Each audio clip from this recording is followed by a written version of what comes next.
Praise God. ದೇವರ ನಿಮ್ಮನ್ನು ಆಶೀರ್ವದಿಸಲಿ. ಯೇಸು ಕ್ರಿಸ್ತನ ಹೆಸರಿನಲ್ಲಿ ನಮಗೆ ಶುಭಾಶಯಗಳು. ದೇವರ ನಾಮಕ್ಕೆ ಸ್ತೋತ್ರ.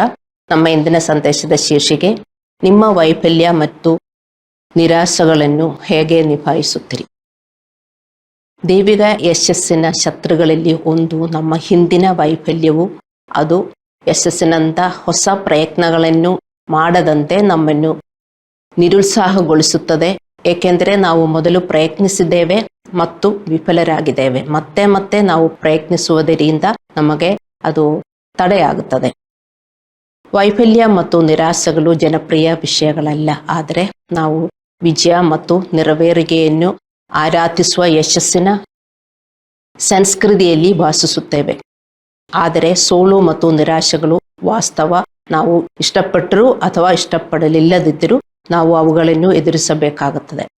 ಮತ್ತೆ ಇದಕ್ಕಾಗಿ ನಾವು ನಮ್ಮ ಮನಸ್ಸನ್ನು ಸಿದ್ಧಪಡಿಸಬೇಕು. ಬರೀ ನಮಗೂ ಯಶಸ್ಸು ಮಾತ್ರ ಸಿಗುತ್ತದೆ, ಬರೀ ನಮಗೂ ಆಶೀರ್ವಾದ ಮಾತ್ರ ಸಿಗುತ್ತದೆ ಎಂದು ನಾವು ಮುಂದೆ ಹಂಗೆ ಜೀವನ ಮಾಡಿದರೆ ನಮಗೆ ತುಂಬಾ ನಿರಾಸೆ ಉಂಟಾಗುತ್ತದೆ.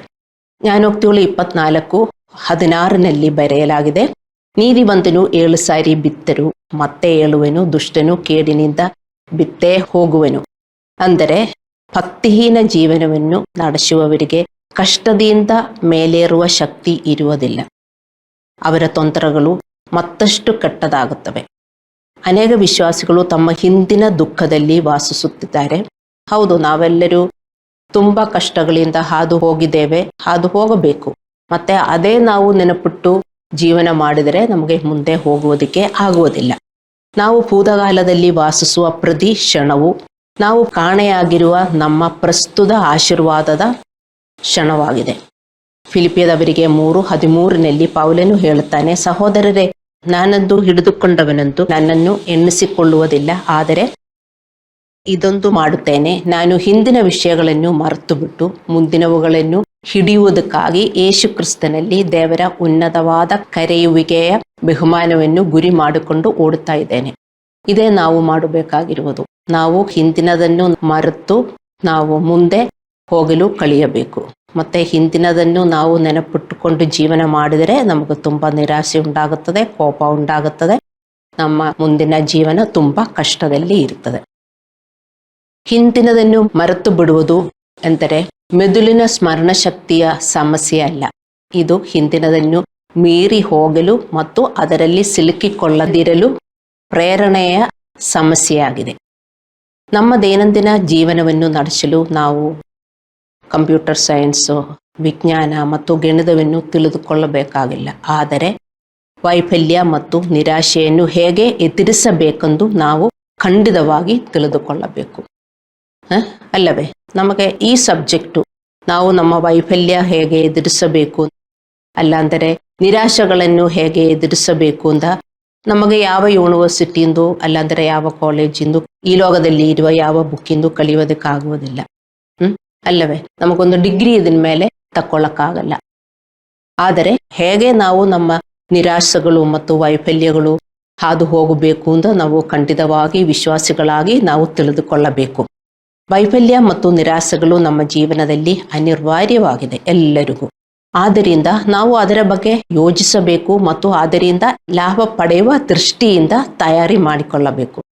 ನಮ್ಮಲ್ಲಿ ಅನೇಕರು ನಮ್ಮ ನಂಬಿಕೆಯ ಜೀವನದಲ್ಲಿ ಮುಂದುವರಿಯುವುದನ್ನು ತಡೆಯುವ ಒಂದು ವಿಷಯವೇನೆಂದರೆ ನಮ್ಮ ಹಿಂದಿನದನ್ನು ಮರೆಯಲು ಇಷ್ಟವಾಗುವುದಿಲ್ಲ. ಕೆಲವರಿಗೆ ಹಿಂದಿನದನ್ನು ಮರೆಯುವುದಕ್ಕೆ ಆಗುವುದಿಲ್ಲ.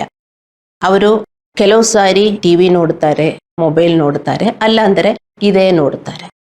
ಸುಮ್ಮನೆ ಕೂತ್ಕೊಂಡು ಹಳೆಯದೆಲ್ಲ ಏನೇನು ನಡೆದಿದೆ, ಕೆಟ್ಟದು ಒಳ್ಳೆಯದನ್ನು ಅವರು ನೆನಪಿಟ್ಟುಕೊಳ್ಳುವುದಿಲ್ಲ. ಹಳೆಯದು ಯಾರ್ಯಾರು ಏನೇನು ದ್ರೋಹ ಮಾಡಿದ್ದಾರೆ, ಹೆಂಗೆ ಕಷ್ಟದಲ್ಲಿ ಹೋಗಿದೆ, ಅದೇ ಒಂದು ಟಿವಿ ನೋಡುವ ತರ ಹಿಂಗೆ ಕೂತ್ಕೊಂಡು ನೋಡ್ತಾ ಇರ್ತಾರೆ. ನೀವು ಹಂಗೆ ಜೀವನ ಮಾಡುವವರಾಗಿದ್ದರೆ ಅದು ನೀವು ನಿಲ್ಲಿಸಬೇಕು. ಇದಕ್ಕೆ ಕಾರಣ, ಅನೇಕರು ತಮ್ಮ ಹಿಂದಿನ ನೋವು, ಅಪರಾಧ ಅಥವಾ ಯಾವುದೇ ಸಮಸ್ಯೆಯನ್ನು ಮರೆಯಲು ಅವರಿಗೆ ಸಾಧ್ಯವೇ ಇಲ್ಲ. ಕಾರಣ ಏನಂತ ನಿಮಗೆ ಗೊತ್ತಾ?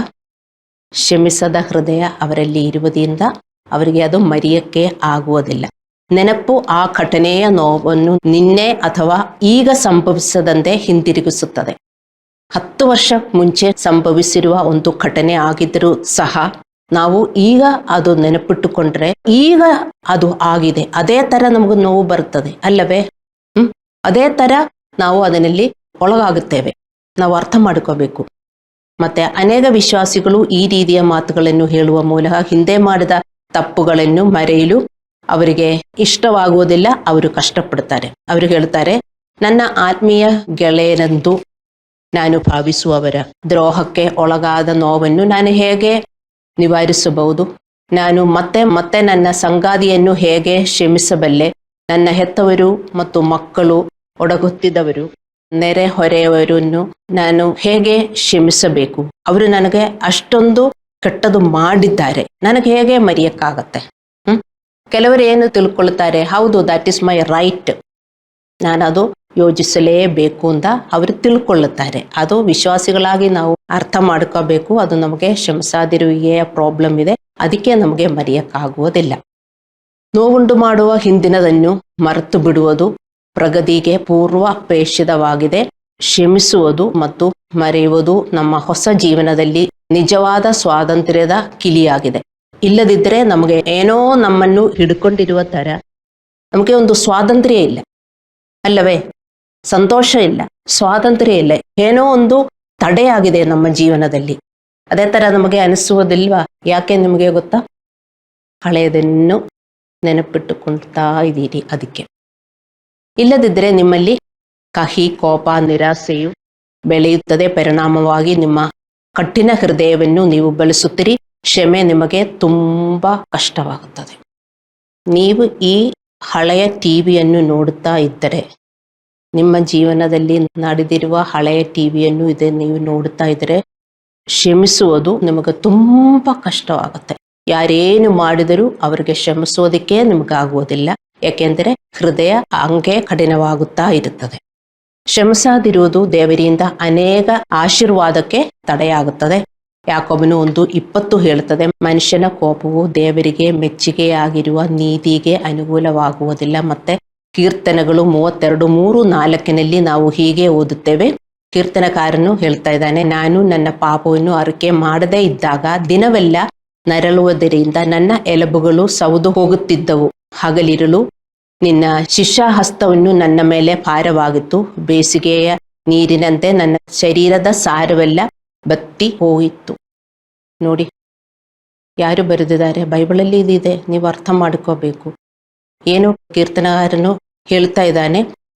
ನಾನು ನನ್ನ ಪಾಪವನ್ನು ಅರಿಕೆ ಮಾಡದೆ ಇದ್ದಾಗ, ನಾನು ನನ್ನ ಪಾಪ ಗುರುತಿಸಲಿಲ್ಲ, ಐ ಡಿಂಟ್ ಅಕ್ನಾಲೆಜ್, ನಾನು ದೇವರಿಗೆ ಕ್ಷಮಾಪಣೆ ಕೇಳಿಕೊಂಡಿಲ್ಲ, ಪಾಪ ಮಾಡುತ್ತಾ ಇದ್ದೆ, ಮತ್ತೆ ಹಂಗೆ ಜೀವನ ಮಾಡುತ್ತಾ ಇದ್ದೆ.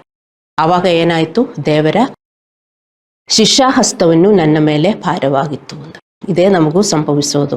ನಮ್ಮ ಹೃದಯದಲ್ಲಿ ಇರುವ ಕ್ಷಮಿಸದಿರುವಿಕೆಯು ಜನರು ನಮಗೆ ಉಂಟು ಮಾಡಿದ ನೋವನ್ನು ಮತ್ತೆ ಮತ್ತೆ ಅನುಭವಿಸುವಂತೆ ಮಾಡುತ್ತದೆ. ಅವರು ಮಾಡಿ 10 ವರ್ಷ ಆಯ್ತು, ಆದರೂ ಇವತ್ತು ಅವರು ಮಾಡುತ್ತಾ ಇದ್ದಾರೆ ಅಂತ ಅನಿಸೋದಿಲ್ವಾ? ಇವತ್ತು ಅವರು ಮಾಡುವುದೆಲ್ಲ ನಿಲ್ಲಿಸ್ಬಿಟ್ಟಿದ್ದಾರೆ, ಅವರೊಳ್ಳೆಯವರಾಗಿದ್ದಾರೆ. ಆದರೂ ನೋಡಿ, ಇಲ್ಲಾಂದ್ರೆ ಅವರು ಈ ಊರು ಬಿಟ್ಟು ಹೋಗಿದ್ರು, ಈಗ ನಮಗೆ ಏನು ಕಷ್ಟ ಕೊಡ್ತಾ ಇಲ್ಲ. ಆದರೂ ನೋಡಿ, ಅವರು ಅದು ಮಾಡಿದ್ದಾರೆ, ನಮಗೆ ಮರೆಯಕ್ಕಾಗೋದಿಲ್ಲ. ಅದಕ್ಕೆ ಈಗ ನಮಗೂ ಮಾಡುತ್ತಾ ಇದ್ದಾರೆ. ಅದೇ ತರ ನಮಗೆ ಅನಿಸುತ್ತದೆ. ವಿಶ್ವಾಸಿಗಳಾಗಿ ನಾವು ಹಂಗೆ ಇಟ್ಕೋಬಾರದು. ನಮ್ಮ ಹೃದಯದಲ್ಲಿ ಇರುವ ಕ್ಷಮಿಸದಿರುವಿಕೆಯು ಇದಕ್ಕೆ ಕಾರಣ. ಕ್ಷಮಿಸದಿರುವಿಕೆಯು ಭಾವನಾತ್ಮಕ ನೋವು ಮತ್ತು ಹೆಚ್ಚಿನ ಒತ್ತಡವನ್ನು ಉಂಟು ಮಾಡುತ್ತದೆ ಮತ್ತು ದೇವರ ಶಿಷ್ಯಹಸ್ತವನ್ನು ನಮ್ಮ ಮೇಲೆ ಭಾರವಾಗುತ್ತದೆ ಅಂತ. ನೀವು ಅರ್ಥ ಮಾಡ್ಕೋಬೇಕು. ವಿಶ್ವಾಸ ಜೀವನ ನೀವು ಹಂಗೆ ಜೀವನ ಮಾಡಬಾರದು. ನೀವು ಯೋಜಿಸಬೇಕು. ಹಲ್ಲೆಲೂಯ. ನೀವು ಹಿಂದಿನದನ್ನು ಮರೆಯಬೇಕಾದ ಮತ್ತೊಂದು ಕ್ಷೇತ್ರವಾಗಿದೆ ನಿಮ್ಮ ಹಿಂದಿನ ವೈಫಲ್ಯ. ಅದು ಆಧ್ಯಾತ್ಮಿಕ ಅಥವಾ ದೈಹಿಕವಾಗಿರಬಹುದು. ಆಧ್ಯಾತ್ಮಿಕ ವೈಫಲ್ಯಕ್ಕಾಗಿ ಪೀಟರ್ ಒಂದು ಉದಾಹರಣೆ. ಮತ್ತಾಯ 26:33-35 ಮತ್ತು ಮತ್ತಾಯ 26:69-75. ಪೀಟರ್ ಸ್ಟೋರಿ ನಿಮಗೆ ಗೊತ್ತು. ಪೀಟರ್ ಏನು ಮಾಡಿದೆ ಅಂತ. ಪೀಟರ್ ಯೇಸುವಿನ ಆಂತರಿಕ ವಲಯದಲ್ಲಿ ಇದ್ದನು ಮತ್ತು ಯೇಸುವಿನೊಂದಿಗೆ ನಿಲ್ಲುವ ಅವನ ಸಾಮರ್ಥ್ಯದಲ್ಲಿ ಹೆಚ್ಚಿನ ವಿಶ್ವಾಸ ಹೊಂದಿದನು, ಆದರೆ ಅವನು 3 ಬಾರಿ ವಿಫಲನಾದನು ಅಲ್ಲವೇ? ಯಾಕೆ? ಪರೀಕ್ಷೆ ಬಂದಾಗ ಅವನು ಬಿಟ್ಬಿಟ್ಟಿದ್ದಾನೆ. ಯಾಕೆಂದ್ರೆ ಅಷ್ಟೊಂದು ಅವನು ಪ್ರಾರ್ಥಿಸಲಿಲ್ಲ. ದೇವರು ಹೇಳಿದ್ರು, ಸ್ಟೇ ಅವೇಕ್ ಆ್ಯಂಡ್ ಪ್ರೇ. ಎಚ್ಚರವಾಗಿತ್ತು, ಪ್ರಾರ್ಥನೆ ಮಾಡಿ, ಇಲ್ಲದಿದ್ದರೆ ನೀವು ಪ್ರಲೋಭನೆಗಳಲ್ಲಿ ಬೀಳುತ್ತೀರಿ ಎಂದು ಯೇಸುದೇವರು ಹೇಳಿದ್ರು. ನಾವು ತಿಳ್ಕೊಳ್ತೇವೆ, ಇಲ್ಲ ನನಗೇನು ಆಗೋದಿಲ್ಲ, ನಾನು ಹಿಂಗೆ ಜೀವನ ಮಾಡ್ತೀನಿ ಎಲ್ಲ ನಾವು ತಿಳ್ಕೊಳ್ತೇವೆ. ನಮಗೆ ಯಾರಿಗೂ ಶಕ್ತಿ ಇಲ್ಲ, ನಾವು ಅರ್ಥ ಮಾಡ್ಕೋಬೇಕು. ನಾವು ಅಷ್ಟೊಂದು ಪ್ರಾರ್ಥನೆ ಮಾಡಲಿಲ್ಲ. ಅದು ಯಾವಾಗಲೂ ನಾವು ಪ್ರಾರ್ಥಿಸಬೇಕು. ಒಂದಿನ ಪ್ರಾರ್ಥಿಸಿ 2 ದಿನ ನಾವು ಬಿಟ್ರೆ, ಅಲ್ಲಾಂದ್ರೆ 2 ದಿನ ಪ್ರಾರ್ಥಿಸಿ 1 ದಿನ ಬಿಟ್ರೆ ನಮಗೆ ಶಕ್ತಿ ಸಿಗೋದಿಲ್ಲ. ದೇವರ ಶಕ್ತಿಗೋಸ್ಕರ ನಾವು ಯಾವಾಗಲೂ ಪ್ರಾರ್ಥಿಸುತ್ತಾ ಇರಬೇಕು. ಅಲ್ಲಾಂದ್ರೆ ಸ್ವಲ್ಪ ಪ್ರಾರ್ಥಿಸಿ ನಮಗೆ ಶಕ್ತಿ ಸಿಕ್ಕಿದೆ, ಅಲ್ಲಾಂದ್ರೆ ನಮಗೆ ಶಕ್ತಿ ಇದೆ ಎಂದು ನಾವು ತಿಳ್ಕೊಳ್ಳಬಾರದು. ನಮಗೆ ಶಕ್ತಿ ಇಲ್ಲ, ದೇವರು ಹೇಳುವುದನ್ನು ನಾವು ಮಾಡೋದಿಕ್ಕೆ ನಮಗೆ ಶಕ್ತಿ ಇಲ್ಲ. ನಾವು ಪ್ರಾರ್ಥಿಸಬೇಕು. ನೋಡಿ, ಪೀಟರ್ನಂದ ಒಂದು ಮನುಷ್ಯ ಬಿತ್ತಿದ್ರೆ 3 ಸಾರಿ ಅವರು ವಿಫಲರಾದರು. ಅವನು ತನ್ನ ತಪ್ಪುಗಳನ್ನು ಆಮೇಲೆ ಗುರುತಿಸಿದನು, ಪಶ್ಚಾತ್ತಾಪ ಪಟ್ಟನು ಮತ್ತು ಯೇಸುವಿನ ಬಳಿಗೆ ಹಿಂತಿರುಗಿದನು, ಮತ್ತೆ ಪ್ರಗತಿಯನ್ನು ಮಾಡಿದಾನೆ. ಅವನು ಮತ್ತೆ ಆ ತಪ್ಪನ್ನು ಪುನರಾವರ್ತಿಸಲಿಲ್ಲ. ಇದೇ ನಾವು ಮಾಡಬೇಕಾಗಿರುವುದು. ಆದರೆ ನಾವು ಕೂಡ ವಿವಿಧ ಆಧ್ಯಾತ್ಮಿಕ ಮತ್ತು ಭೌತಿಕ ವೈಫಲ್ಯಗಳ ಮೂಲಕ ಹೋಗುತ್ತೇವೆ. ನಮಗೂ ತುಂಬಾ ವೈಫಲ್ಯಗಳು ಜೀವನದಲ್ಲಿ ಉಂಟಾಗಿದೆ ಅಲ್ಲವೇ? ಅದೇ ಕೊನೆ ಎಂದು ತಿಳಿದುಕೊಂಡು ನಾವು ನಿಲ್ಲಿಸಬಾರದು, ಪ್ರಾರ್ಥನೆ ನಿಲ್ಲಿಸಬಾರದು, ನಾವು ದೇವರ ಕಡೆ ಹುಷಾರಾಗಿ ಹೋಗುವುದು ನಿಲ್ಲಿಸಬಾರದು. ನಮ್ಮ ಟೈಮಲ್ಲಿ ನಮಗೆ ಸಿಕ್ಕಲಿಲ್ಲ, ನಮಗೆ ಬೇಕಾಗಿರೋದನ್ನು ನಮಗೆ ಸಿಕ್ಕಲಿಲ್ಲ, ನಾವು ವಿಫಲರಾಗಿದ್ದೇವೆ. ಅದನ್ನ ಕಾರಣ ನಾವು ದೇವರ ಹತ್ರ ಬೇಡಿಕೊಳ್ಳಬೇಕು, ದೇವರು ಹೇಳುತ್ತಾರೆ. ಆದರೆ ನಾವು ನಿರಾಶರಾಗಿ ನಾವು ಬಿಟ್ಬಿಟ್ರೆ ನಮಗೆ ಕೆಟ್ಟದಾಗುತ್ತದೆ, ನಮಗೆ ಲಾಸ್ ಆಗುತ್ತದೆ ಎಂದು ನಾವು ಅರ್ಥ ಮಾಡಿಕೋಬೇಕು. ವೈಫಲ್ಯ ನಮ್ಮ ಅತ್ಯುತ್ತಮ ಶಿಕ್ಷಕ. ನಾವು ವೈಫಲ್ಯದಿಂದ ನಾವು ಕಲಿಯಬೇಕು. ಪ್ರತಿ ವೈಫಲ್ಯದಿಂದ ಕಲಿಯೋದು ಮತ್ತು ಅದೇ ತಪ್ಪುಗಳನ್ನು ಮಾಡದಿರುವುದು ನಮ್ಮ ಗುರಿಯಾಗಿದೆ. ನಾವೇನು ತಪ್ಪು ಮಾಡಿದೆಯೋ ಅದು ನಾವು ಇನ್ನೂ ಮಾಡಬಾರದು. ವಿಶ್ವಾಸಿಗಳು ಏನು ಮಾಡ್ತಾರೆ? ಅದು ತಪ್ಪು ಮತ್ತು ಮಾಡ್ತಾ ಮಾಡ್ತಾ ಮಾಡ್ತಾ ಹೋಗ್ತಾರೆ. ಪಾಸ್ಟ್ರು ಚರ್ಚಲ್ಲಿ ಬೋಧಿಸುತ್ತಾರೆ, ಬೈಬಲಲ್ಲಿ ಒಂದು ಬರೆದಿದೆ, ಆದರೂ ಅದೆಲ್ಲ ಅಲ್ಲೇ ಇಟ್ಟು ಅವರು ಹಳೆಯ ತಪ್ಪುಗಳು ಅವರು ಮುಂದೆ ಬರೆಸುತ್ತಾರೆ. ನಾವು ಹಂಗೆ ಮಾಡಿದರೆ ಮತ್ತು ನಾವು ವಿಫಲರಾಗುತ್ತೇವೆ. ನಮ್ಮ ಆಶೀರ್ವಾದಗಳು ನಮಗೆ ಬೇಕಾಗಿರುವುದು ದೇವರು ಮನಪೂರ್ವಕವಾಗಿ ತಡೆಯಾಗಿ ಇಟ್ಟಿರಲಿಲ್ಲ. ಏನೋ ಕಾರಣ ಇದೆ, ನಮಗೂ ಬೇಕು. ಯೇಸುದೇವರು ಹೇಳಿದರು, ಅವನ ಚಿತ್ತ ಪ್ರಕಾರ ಏನು ಬೇಡಿಕೊಂಡರೂ ಕೊಡುತ್ತಾರೆ ಅಂತ. ಆದರೂ ಕೆಲವೊಂದು ನಾವು ದೇವರ ಚಿತ್ತ ಪ್ರಕಾರ ನಾವು ಬೇಡಿಕೊಂಡ್ರೂ ನಮಗೆ ಸಿಗ್ತಾ ಇಲ್ಲ. ಕಾರಣ ಏನು? ಒಂದು ಕಾರಣ ಇರ್ತದೆ, ಅದು ಕಾರಣ ನೀವು ಕೇಳಿಕೊಳ್ಳಬೇಕು. ದೇವರಿಗೆ ತಿಳಿಸುತ್ತಾರೆ ಅಂದರೆ ನಾವು ಹಳೆಯ ರೀತಿಯಲ್ಲಿ ನಾವು ಇನ್ನು ನಡೆಯಬಾರದು. ನಾವು ಹೆಂಗೆ ಹುಷಾರಾಗಿ ಜೀವನ ಮಾಡಿದರೆ, ಕೇರ್ಫುಲ್ ಆಗಿ ಜೀವನ ಮಾಡಿದರೆ ನಮ್ಮ ವಿಶ್ವಾಸ ಜೀವಿತ ಒಳ್ಳೆಯದಾಗಿರ್ತದೆ. ಇಲ್ಲದಿದ್ದರೆ ನಾವು ತುಂಬಾ ನಿರಾಶೆಯಿಂದ ನಾವು ಜೀವನ ಮಾಡಬೇಕಾಗುತ್ತದೆ. ಹಲ್ಲೆಲೂಯಾ. ಸೊ ವೈಫಲ್ಯ ನಮ್ಮ ಅತ್ಯುತ್ತಮ ಶಿಕ್ಷಕ ಎಂದು ನಾವು ಅರ್ಥ ಮಾಡಿಕೋಬೇಕು. ನಮ್ಮ ವೈಫಲ್ಯದಿಂದ ನಾವು ಕಲಿಯಬೇಕು. ಪ್ರತಿ ವೈಫಲ್ಯದಿಂದ ಕಲಿಯುವುದು ಮತ್ತೆ ಅದೇ ತಪ್ಪನ್ನು ಮಾಡದಿರುವುದು ನಮ್ಮ ಗುರಿಯಾಗಬೇಕು. ಇಂದು ನಿಮ್ಮ ಸ್ವಂತ ವೈಫಲ್ಯಗಳಿಂದ ನೀವು ದುಃಖಿತರಾಗಬಹುದು ಮತ್ತು ನಿರಾಶೆಗೊಳ್ಳಬಹುದು. ಆದರೆ ಅವುಗಳನ್ನು ಜೀವನದ ಅನಿವಾರ್ಯ ಭಾಗವೆಂದು ನೀವು ಪರಿಗಣಿಸಿ ಬಿಟ್ಟು ಬಿಡಬಾರದು. You should not give up. ಮತ್ತೆ ನಿಮ್ಮ ವೈಫಲ್ಯದಿಂದ ನೀವು ಕಲಿಯಬೇಕು ಮತ್ತು ಯಶಸ್ಸಿನ ಗುರಿಯನ್ನು ಹೊಂದಿರಬೇಕು. ನೀವು ಹಾರ್ಡ್ ವರ್ಕ್ ಮಾಡಬೇಕು. ಎಲ್ಲಿ? ವಿಶ್ವಾಸ ಜೀವನದಲ್ಲಿ ಒಂದು ಕಠಿಣ ವರ್ಕ್ ನಾವು ಮಾಡಬೇಕು. ಅದು ನಮಗೆ ಗೊತ್ತಾ?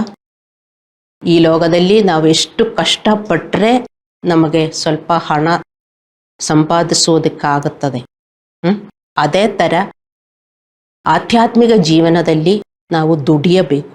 ಹೇಗೆ ದುಡಿಯಬೇಕು? ಯೇಸು ಕ್ರಿಸ್ತನು ಶಿಲುಬೆಯಲ್ಲಿ ಸತ್ತಿದ್ದಾರೆ, ನಮಗೋಸ್ಕರ ಎಲ್ಲ ಮಾಡಿದ್ದಾರೆ. ಈಗ ನಮಗೇನು ಮಾಡಬೇಕಾಗಿಲ್ಲ, ಬರೀ ಚರ್ಚ್ ಹೋಗುವುದು, ಆರಾಧನೆ ಮಾಡುವುದು, ಪ್ರಾರ್ಥಿಸಿದರೆ ಮಾತ್ರ ಸಾಕು ಎಂದು ನೀವು ಹೇಳಿದರೆ ಆಗುವುದಿಲ್ಲ. ನೀವು ಬೈಬಲ್ ಓದಬೇಕು, ಅದರ ಪ್ರಕಾರ ಜೀವನ ಮಾಡಬೇಕು. ಅದರ ಪ್ರಕಾರ ನಾವು ಜೀವನ ಮಾಡುವಕ್ಕೆ ನಮಗೆ ಎಷ್ಟು ಕಷ್ಟ ಎಂದು ನಮಗೆ ಗೊತ್ತು. ನಿಮಗೂ ಕಷ್ಟ, ನನಗೂ ಕಷ್ಟ. ನಾನು ಇಲ್ಲಿ ನಿಂತ್ಕೊಂಡು ದೇವರ ಕೆಲಸ ಮಾಡೋದು ನನಗೂ ಕಷ್ಟ. ಆದರೆ ನಾನು ಬಿಟ್ಬಿಡಕ್ಕಾಗತ್ತಾ? ನೀವು ಅರ್ಥ ಮಾಡ್ಕೋಬೇಕು. ಒಂದೊಂದು ಪಾಸ್ಟರ್ ಆದರೂ ಯಾಕೆ ಅವರು ದೇವರ ಸೇವೆ ಮಾಡುವುದು? ಅವ್ರಿಗೆ ಬೇರೆ ಕೆಲಸ ಇಲ್ಲ ಅಂದ್ಬಿಟ್ಟು ಅವರು ಮಾಡುತ್ತಾ ಇಲ್ಲ. ನೀವು ಅರ್ಥ ಮಾಡ್ಕೋಬೇಕು. ಅದು ದೇವರ ಕರೆ ಆಗಿದೆ. ಅದೇ ತರ ನಿಮಗೂ ಒಂದು ಕರೆ ಇದೆ. ದೇವರು ಕರೆದಿದ್ದಾರೆ ನಿಮ್ಮನ್ನು. ಅದು ಎದಕ್ಕೆ ಕರೆದಿದ್ದಾರೆ ನೋಡು. ಪೌಲನು ಇಲ್ಲಿ ಏನು ಹೇಳಿದ್ದಾನೆ? ಅವನು ಹಿಂದಿನದನ್ನು ಮರೆತು ಬಿಟ್ಟು ಮುಂದಿನವುಗಳನ್ನು ಹಿಡಿಯುವುದಕ್ಕಾಗಿ ಯೇಸುಕ್ರಿಸ್ತನಲ್ಲಿ ದೇವರ ಉನ್ನತವಾದ ಕರೆಯುವಿಕೆಯ ಬಹುಮಾನವನ್ನು ಗುರಿ ಮಾಡಿಕೊಂಡು ಓಡುತ್ತಾ ಇದ್ದಾನೆ ಅಂತ. ದೇವರು ನಮ್ಮನ್ನು ಇದಕ್ಕೆ ಕರೆದಿದ್ದಾರೆ. ಮರೆಯಬಾರದು ದೇವರ ಮಕ್ಕಳೇ, ಯಾವತ್ತೂ ಮರೆಯಬಾರದು. ಒಳ್ಳೆಯ ಜೀವನ ನಮಗೆ ಜೀವಿಸುವುದಕ್ಕಾಗಿ ದೇವರು ಕರೆದಿದ್ದಾರೆ. ಆದರೆ ಅಲ್ಲಿ ನಾವು ಹಾರ್ಡ್ ವರ್ಕ್ ಮಾಡಬೇಕು. ಸುಮ್ಮನೆ ನಮಗೆ ಹಂಗೆ ಸಿಗುವುದಿಲ್ಲ. ಒಂದು ಪ್ರಾರ್ಥನೆ ಮಾಡಿ ಸಿಗುವುದಿಲ್ಲ. ದೇವರ ಪ್ರೋಮಿಸಸ್ ಎಲ್ಲ ಎಸ್ ಅಂಡ್ ಏಮೆನ್ ಅಲ್ಲವೇ? ದೇವರು ಕೊಟ್ಟೇ ಕೊಡುತ್ತಾರೆ. ಆದರೆ ನಾವು ಮಾಡಬೇಕಾಗಿರುವುದು ನಾವು ಮಾಡಬೇಕು. ನಾವು ಮಾಡಲಿಲ್ಲದಿದ್ದರೆ ನಮಗೆ ಸಿಗುವುದಿಲ್ಲ. ಅದಕ್ಕೆ ತುಂಬಾ ವಿಷಯಗಳು, ತುಂಬಾ ಆಶೀರ್ವಾದಗಳು ನಮಗೆ ತಡೆಯಾಗಿದೆ ಎಂದು ನಾವು ಅರ್ಥ ಮಾಡ್ಕೋಬೇಕು. ಅದರಿಂದ ನೀವು ನಿರಾಶೆಗೊಳ್ಳಬಾರದು. ಅಯ್ಯೋ, ನಾನು ಪ್ರಾರ್ಥಿಸಿದೆ, ದೇವರು ಕೊಡ್ತಾರೆ ಅಂತ ನನಗೆ ಪ್ರೋಮಿಸ್ ಇದೆ, ಆದರೂ ನನಗೆ ಸಿಕ್ಕಿಲಿಲ್ಲ. ತುಂಬಾ ವಿಶ್ವಾಸಿಗಳು ಹಂಗೆ ಜೀವನ ಮಾಡಿ ದೇವರಿಂದ ಹೊರಟೋಗ್ತಾರೆ. ಅಲ್ಲಾಂದ್ರೆ ತುಂಬಾ ನಿರಾಶೆ ಜೀವನದಿಂದ ಸುಮ್ಮನೆ ಅವರು ಜೀವನ ಮಾಡ್ತಾರೆ. ಹಂಗೆ ಅಲ್ಲ. ನಾವು ಯಾವಾಗಲೂ ಖುಷಿಯಿಂದ, ನಾವು ಯಾವಾಗಲೂ ದೇವರನ್ನ ಆರಾಧಿಸುವ ಜನರಾಗಿ ಜೀವನ ಮಾಡಬೇಕು. ನಮ್ಮ ಹೃದಯದಲ್ಲಿ ಯಾವಾಗಲೂ ದೇವರ ಬಗ್ಗೆ ನಮಗೆ ಕೃತಜ್ಞತೆ ಉಂಟಾಗಬೇಕು. ಇದೆಲ್ಲ ನಮಗೆ ಉಂಟಾಗಬೇಕಂದ್ರೆ ನಮಗೆ ಆ ಗುರಿ ಇರಬೇಕು. ನನ್ನನ್ನು ಎದಕ್ಕೆ ಕರೆದಿದ್ದಾರೆ ಅದು ನೀವು ಮರೆಯಬಾರದು. ದೇವರು ನಮ್ಮ ಒಬ್ಬೊಬ್ಬರನ್ನು ಕರೆದಿರುವುದು ಒಂದು ಹೊಸ ಜೀವನ ಜೀವಿಸೋದಕ್ಕೆ. ನೀವು ಏನು ಹೊಸ ಜೀವನ ಜೀವಿಸ್ತಾ ಇದ್ದೀರಿ? ಬರೀ ಚರ್ಚಲ್ಲಿ ಬರುವುದಲ್ಲ ಹೊಸ ಜೀವನ. ಯೇಸುಕ್ರಿಸ್ತನ ಹೆಸರಿನಲ್ಲಿ ಪ್ರಾರ್ಥಿಸುವುದಲ್ಲ ಹೊಸ ಜೀವನ. ಹೊಸಬರಾಗಿ ನಾವು ನಡೆಯಬೇಕು, ದೇವರ ಕೆಲಸ ಮಾಡಬೇಕು. ಬರೀ ಪಾಸ್ಟರ್ಸ್ ಅಲ್ಲ ದೇವರ ಕೆಲಸ ಮಾಡುವುದು, ಎಲ್ಲರೂ ದೇವರ ಕೆಲಸ ಮಾಡಬೇಕು. ದೇವರಿಗೆ ಇಲ್ಲಿ ನೀವು ಒಬ್ಬೊಬ್ಬರು ಮಾಡುವುದು, ನನಗಲ್ಲ ಕೆಲಸ ಮಾಡುವುದು, ದೇವರಿಗೆ. ಅದು ದೇವರಿಗೆ ಗಿಫ್ಟ್ ಕೊಟ್ಟಿದ್ದಾರೆ. ಆ ಗಿಫ್ಟಿನಿಂದ ನಾವು ದೇವರ ಸೇವೆ ಮಾಡಬೇಕು. ಇದೇ ನಮ್ಮ ಗುರಿ. ಇದಕ್ಕೆ ದೇವರು ನಮ್ಮನ್ನು ಕರೆದಿರುವುದು. ಸೊ ಇದೆಲ್ಲ ನಾವು ಮಾಡಲಿಲ್ಲದಿದ್ದರೆ ದೇವರ ಮಕ್ಕಳೇ, ನಾವು ದೇವರಿಂದ ನಿರೀಕ್ಷಿಸುವುದೆಲ್ಲ ನಮಗೆ ಸಿಗೋದಿಲ್ಲ. ನಾವು ಮತ್ತು ನಿರಾಶೆಗೊಳಗಾಗಿ ನಾವು ಜೀವನ ಮಾಡುತ್ತೇವೆ. ಹಲ್ಲೆಲೂಯಾ. ಸೊ ಪ್ರತಿ ವೈಫಲ್ಯದಿಂದ ನಾವು ಕಲಿಯಬೇಕು. ಅದೇ ತಪ್ಪನ್ನು ನಾವು ಮಾಡದಿರುವುದನ್ನು ನಮ್ಮ ಗುರಿಯಾಗಬೇಕು. ಅರ್ಥವಾಯ್ತಲ್ಲ ನಮ್ಗೆ? ಹಾಗೇ ನಾವು ಮುಂದೆ ಹೋಗ್ಬೇಕು. ಗುರಿ ಇಲ್ಲದೆ ನೀವು ಮುಂದೆ ಹೋಗಬಾರದು. ಮತ್ತೆ ಯೆಶಾಯ 43:18-19 ದೇವರು ಹೇಳ್ತಾನೆ, ಹಿಂದಿನ ಸಂಗತಿಗಳನ್ನು ಜ್ಞಾಪಕಕ್ಕೆ ತಂದುಕೊಳ್ಳಬೇಡ್ರಿ, ಇಲ್ಲವೇ ಹಳೆ ಸಂಗತಿಗಳನ್ನು ಯೋಜಿಸಬೇಡ್ರಿ. ಇಗೋ, ನಾನು ಒಂದು ಹೊಸ ಕಾರ್ಯವನ್ನು ಮಾಡುವೆನು, ಅದು ಈಗಲೇ ಮೊಳತು ಬರುವುದು, ನಿಮಗೆ ಅದು ತಿಳಿದಿಲ್ಲವೋ? ನಾನು ಅರಣ್ಯದಲ್ಲಿ ಮಾರ್ಗವನ್ನು, ಮರುಭೂಮಿಯಲ್ಲಿ ನದಿಗಳನ್ನು ಸಹ ಉಂಟು ಮಾಡುವೆನು. ದೇವರು ಹೇಳ್ತಾ ಇದ್ದಾರೆ, ನಿಮಗೋಸ್ಕರ ನಾನು ಹೊಸ ಸಂಗತಿಯನ್ನು ಮಾಡುತ್ತಾ ಇದ್ದೀನಿ. ಹಳೆ ಸಂಗತಿಗಳನ್ನು ಯೋಜಿಸಬೇಡೇ, ಈಗೋ ಒಂದು ಹೊಸ ಕಾರ್ಯವನ್ನು ನಾನು ಮಾಡುವೆನು. ನಮಗೆ ದೇವರ ದಯೆ ಪ್ರತಿದಿನ ಹೊಸದು. ಲೆಮಂಟೇಷನ್ 3:22-23 ಬರೆದಿದೆ, ಪ್ರತಿದಿನ ದೇವರ ದಯೆ ಹೊಸದು. ನಿನ್ನೆದಲ್ಲ, ಇವತ್ತಿಂದಲ್ಲ. ನೆಕ್ಸ್ಟ್ ಮೊಮೆಂಟ್, ನೆಕ್ಸ್ಟ್ ದಯೆ ನಮಗೆ ದೇವರಿಂದ ಸಿಗುತ್ತದೆ. ನೀವು ಅರ್ಥ ಮಾಡಿಕೋಬೇಕು. ಆ ದಯೆ ನಮಗೆ ಸಿಗಬೇಕು. ಅಯ್ಯೋ, ನನಗೆ ಈಗ ಸಿಗಲಿಲ್ಲ ಅಂತ ಹೇಳ್ಬಿಟ್ಟು ನಾವು ನಿರಾಶರಾಗಬಾರದು. ನಾವು ದೇವರ ಹತ್ರ ಬರಬೇಕು.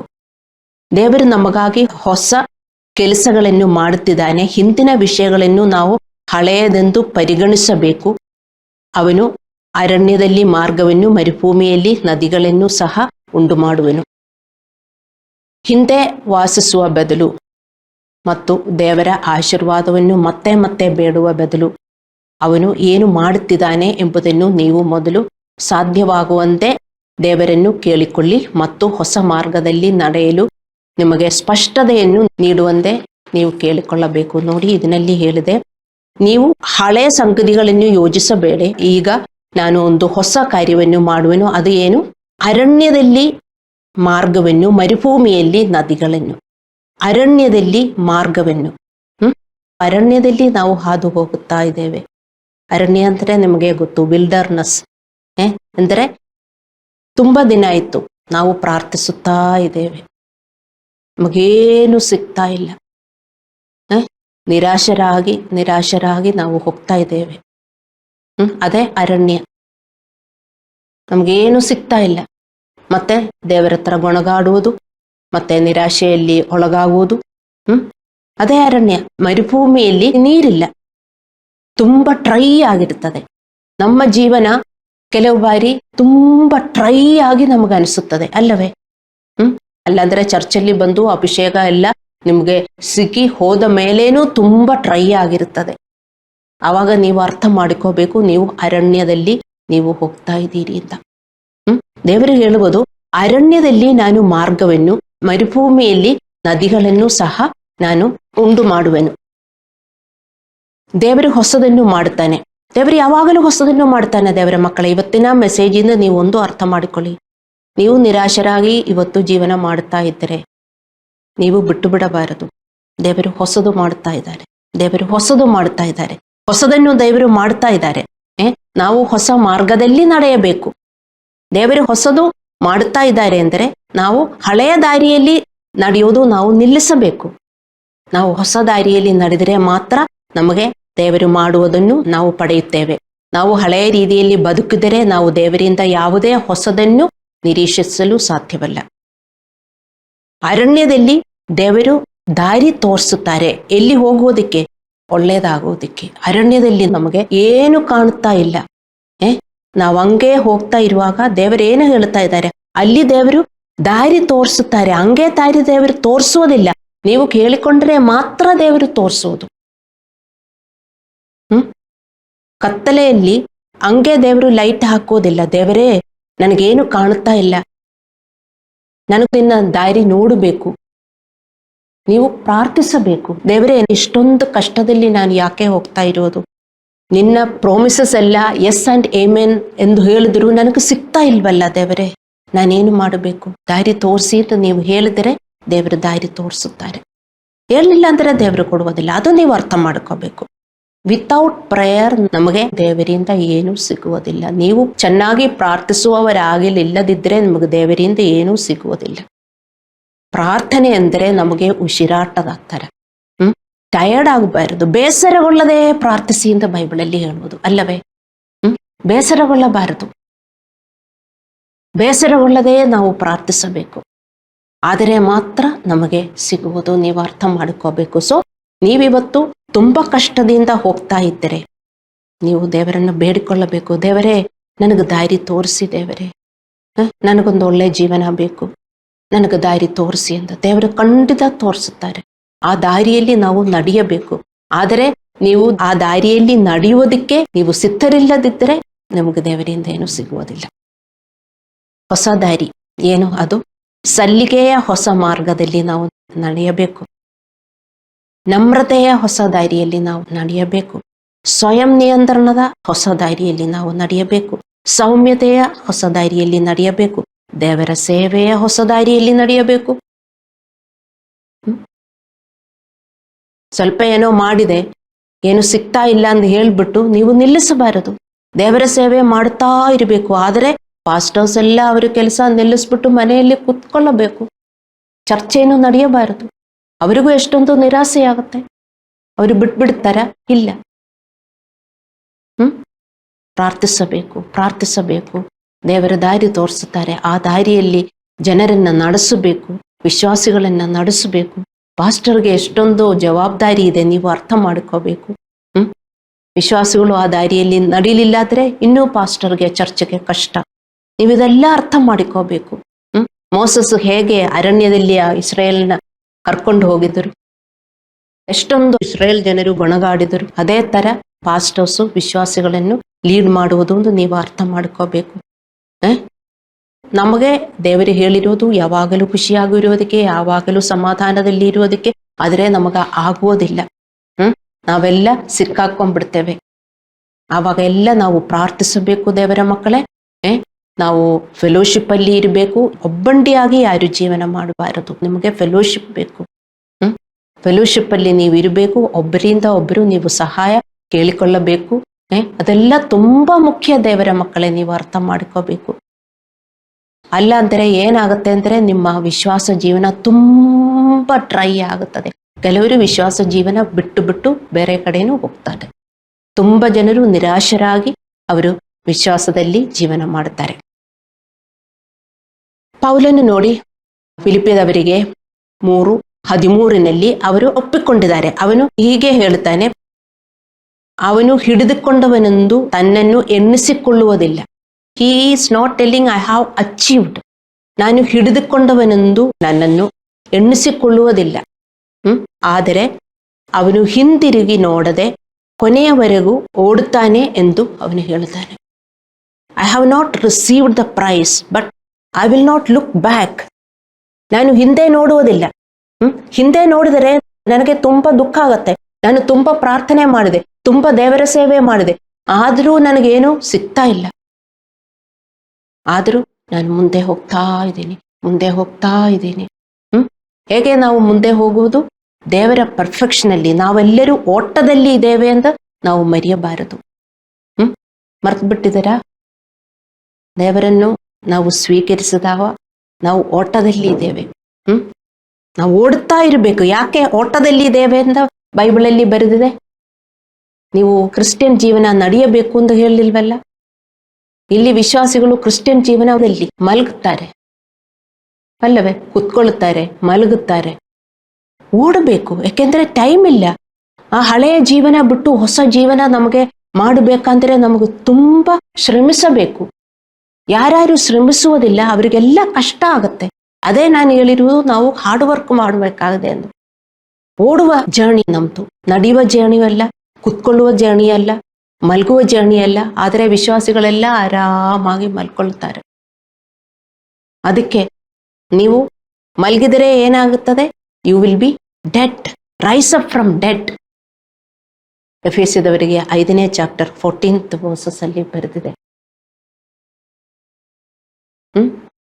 ಇಂತಹ ಜೀವನ ಮಾಡುವುದು. ನೀವು ಹುಷಾರಾಗಲಿಲ್ಲದಿದ್ದರೆ ದೇವರ ಮಕ್ಕಳೇ, ಯಾರಿಗೂ ವಿಶ್ವಾಸ ಜೀವನ ಮಾಡಕ್ಕಾಗಲ್ಲ. ನಿರಾಸೆಯಲ್ಲಿ, ವೈಫಲ್ಯದಲ್ಲಿ ನಾವು ಜೀವನ ಮಾಡುತ್ತೇವೆ. We will be living in disappointments and failure that will still disappoint us. Hallelujah. So ನಾವು ಅರ್ಥ ಮಾಡ್ಕೋಬೇಕು, ನಾವು ಓಟದಲ್ಲಿ ಇದ್ದೇವೆ, ಅದು ಮರೆಯಬಾರದು. ಏನು ಓಟ? ಸದಾಚಾರದ ಓಟವನ್ನು ನಾವು ಮಾಡುತ್ತಲೇ ಇರಬೇಕು. ಏನು ಓಟ ಇದು? ಹಳೆಯ ಓಟ ಅಲ್ಲ, ಹಳೆಯ ಜೀವನ ಅಲ್ಲ. ಹಳೆಯ ಜೀವನ ಎಲ್ಲ ನಾವು ಬಿಟ್ಟು ಬಿಡಬೇಕು. ಹೊಸ ಜೀವನದ ಓಟ ಅದು ನಮಗೆ ಆಗುವುದಿಲ್ಲ. ಹಳೆಯದೇ ಜೀವನ ಮಾಡಬೇಕು. ಅದು those who are not living this life will stop us doing this life.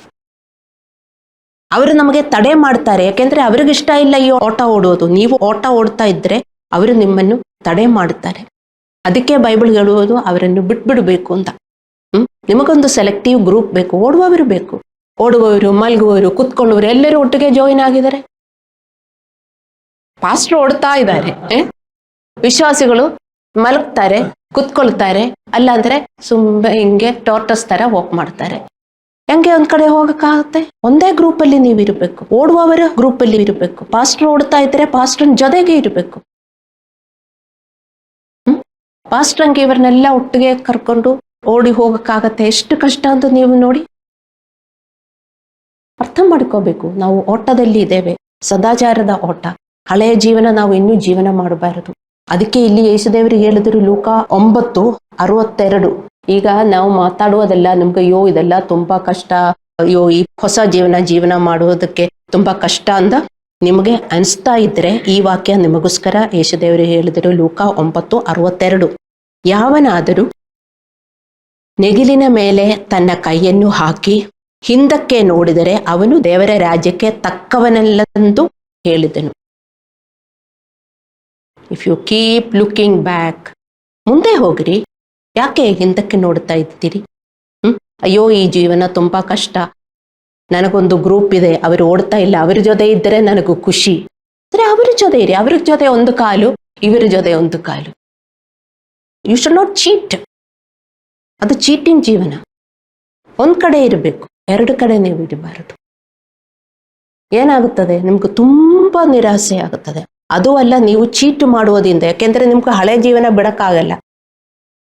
ಆದರೂ ಹೊಸ ಜೀವನದ ಆಶೀರ್ವಾದ ಬೇಕು, ಹೊಸ ಜೀವನ ಜೀವಿಸಬೇಕು ಎಂದು ನಿಮಗೆ ಅನಿಸುತ್ತದೆ. ಅರ್ಥ ಮಾಡಿಕೊಳ್ಳಿ ದೇವರ ಮಕ್ಕಳೇ, ದೇವರು ಕರೆದಿರುವುದು ನಮಗೆ ಈ ಲೋಕದಲ್ಲಿ ನಾವು ಖುಷಿಯಾಗಿ ಜೀವನ ಮಾಡುವುದಕ್ಕೆ, ಆರೋಗ್ಯದಿಂದ ಜೀವನ ಮಾಡುವುದಕ್ಕೆ, ಸಂತೋಷದಿಂದ ಜೀವನ ಮಾಡುವುದಕ್ಕೆ. ಅದಕ್ಕೆ ನಾವು ಹಾರ್ಡ್ ವರ್ಕ್ ಮಾಡಲಿಲ್ಲದಿದ್ದರೆ ಯಾರಿಗೂ ಆ ಜೀವನ ಸಿಗುವುದಿಲ್ಲ. ದೇವರ ಮಕ್ಕಳೇ, ಅರ್ಥ ಮಾಡಿಕೊಳ್ಳಿ. ಹಲ್ಲೆಲೂಯ. ಸೊ ಸದಾಚಾರದ ಓಟವನ್ನು ನಾವು ಮಾಡುತ್ತಲೇ ಇರಬೇಕು. ಪೌಲನಂತೆ ನಾವು ಕೂಡ ದೇವರ ಉನ್ನತವಾದ ಕರೆಯುವಿಕೆಯ ಬಹುಮಾನವನ್ನು ಗುರಿ ಮಾಡಿಕೊಂಡು ನಾವು ಓಡುತ್ತಾ ಇರಬೇಕು. ಆ ಗುರಿ ನಮಗಿರಬೇಕು. ಯಾಕೆ ದೇವರು ಕರೆದಿರುವುದು? ದೇವರ ತರ ಆಗುವುದಕ್ಕೆ, ಸ್ವರ್ಗದಲ್ಲಿ ಸೇರುವುದಕ್ಕೆ. ಆ ಗುರಿ ಇರಬೇಕು. ಆಗ ಮಾತ್ರ ನಮಗೆ ಓಡಕ್ಕಾಗುತ್ತದೆ. ಹಲ್ಲೆಲೂಯ. ಆವಾಗ ನಮ್ಗೇನಾಗುತ್ತೆ, ನೀವು ಮತ್ತು ಸವಾಲುಗಳಿಂದ ಎದೆಗೊಂಡಬೇಡಿ ಅಥವಾ ಹಿಂದಿನ ನೋವುಗಳಿಗೆ ಸಿಲುಕಿಕೊಳ್ಳಬೇಡಿ. ಸದಾಚಾರವನ್ನು ಮಾಡುತ್ತಾ ಇರಬೇಕು, ಸದಾಚಾರವನ್ನು ಮಾಡುತ್ತಾ ಇರಬೇಕು. ಮತ್ತೆ ಪ್ರತಿಫಲವನ್ನು ನಾವು ಕರೆಕ್ಟ್ ಟೈಮಲ್ಲಿ ನಮಗೂ ಪಡೆಯುತ್ತೇವೆ ಎಂದು ಗಲಾತ್ಯರಿಗೆ 6:9 ಹೇಳ್ತದೆ. ನಾವು ಅರ್ಥ ಮಾಡಿಕೋಬೇಕು, ನಮ್ಮನ್ನು ಕರೆದಿರುವುದು ಸದಾಚಾರದ ಓಟ ಓಡುವುದಕ್ಕೆ. ಓಡುವುದಕ್ಕೆ, ನಡೆಯೋದಕ್ಕಲ್ಲ, ಕುತ್ಕೊಳ್ಳೋದಕ್ಕಲ್ಲ, ಮಲಗೋದಕ್ಕಲ್ಲ. ಅರ್ಥ ಮಾಡಿಕೋಬೇಕು. ಓಡುವುದಕ್ಕೆ ನೀವು ತಯಾರಾಗಿದ್ರೆ ಮಾತ್ರ. ಅದಕ್ಕೆ ಕಷ್ಟ ಇದೆ. ಓಡಿದರೆ ನಮಗೆ ಏನಾಗುತ್ತದೆ? Will be tired, isn't it? ನಾವು ಟಯರ್ಡ್ ಆಗ್ತೇವೆ. ಆದರೆ ದೇವರು ನಮ್ಮನ್ನು ತುಂಬಿಸುತ್ತಾರೆ. ಅರ್ಥ ಮಾಡಿಕೊಳ್ಳಿ. ಇಲ್ಲದಿದ್ದರೆ ನಾವು ತುಂಬ ನಿರಾಶೆಯಿಂದ ನಾವು ಜೀವನ ಮಾಡಬೇಕಾಗುತ್ತೆ. ನಾವು ಕಣ್ಣುಗಳನ್ನು ಮುಚ್ಚಿ ಪ್ರಾರ್ಥನೆ ಮಾಡೋಣ.